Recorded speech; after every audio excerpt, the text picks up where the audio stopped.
ọ bụ nnọọ oge mwute nyere ezinụlọ Akosa na Obi Igboro Village nke dị na Onitsha ma bụrụkwazị dịka a gara n'ihu wee nizie ozu late Mrs. Amalunweze Irene Apulenu Akosa na be ya.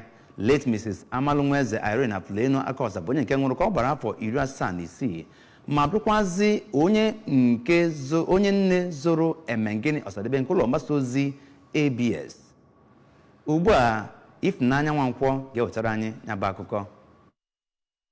Ezinụlọ ndị be Akosa bụ nke jupụtara na mmadụ, ndị ọgọ, ndị ụka ha, ndị enyi na ndị na-echere ha ezi echiche ndị gbakọtara iji wee kwanyere nwaanyị nwụrụ anwụ ugwu ikpeazụ.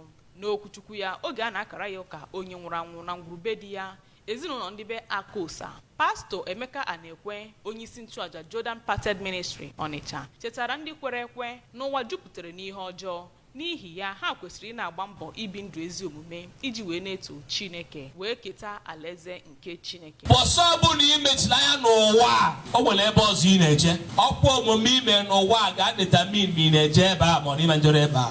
N'okwu ọ gwara ndị ABS, nwa nwaanyị alara mmụọ Maazị Okwudele Akosa kwupụtara afọ ojuju ya nye Chineke maka ịkwaju ha n'ike ifere nne ha jee nke ọma, kọwazienu nne ha dịka nwaanyị nwere obiọma, nwaanyị na-afụ ndị mmadụ n'anya nakwa ezi onye mkpokọta.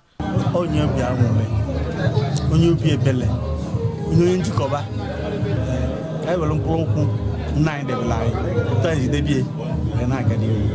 Ụmụ ya ndị nwaanyị Oriakụ Roda Ọdịmọkịka Ọkagbue na Oriakụ Maureen Adaobi Oko kenere Chineke maka na nne ha bụ ezigbo onye na-eso ụzọ nke Kraịst, kọwazieni ya dịka nwaanyị nwere obiọma, onye na-ahụ ndị mmadụ n'anya, onye na-enyere ndị mmadụ aka nakwazi ezi onye ndụmọdụ.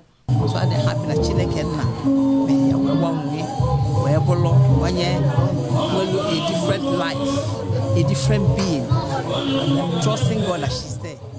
Nwa nwunye di ya Oriakụ Emengini Ọsadebe kenezinu ndị niile gbakọtara ịbịati ha aka n'obi kwupụta mwute ya nye ọnwụ nwunye nna ya bụ onye ha chere na ọ kara ịgbaru 80 tupu ọ laa mmụọ, mana ọ masị Chineke ịkpọrọ ya n'oge nke ya.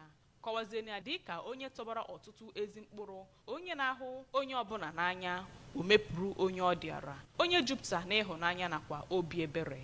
Ọ bụ nnukwu ife mwute ka ọ bụ nyere anyị maka na anyị na-enejere anya na oluzie 80 just like otu ndị ọzọ si eto ọgbọ, anyị nwere etukwa ọgbọ ma anyị abụọ anyị ọdụ ife anyị na-elodi ọna Chineke masị nke ka mma. Ebe nwa ya Oriakụ Obiamaka Ochei kọwazinu ya dịka ezigbo nwaanyị nakwazi onye na-enyere ndị mmadụ aka, onye kwadoro ya n'oge ọ na-agabiga ọtụtụ ihe nke ụwa, kpezie n'ekpere ka mkpụrụ obi ya zuru ike n'ime onye nwaanyị.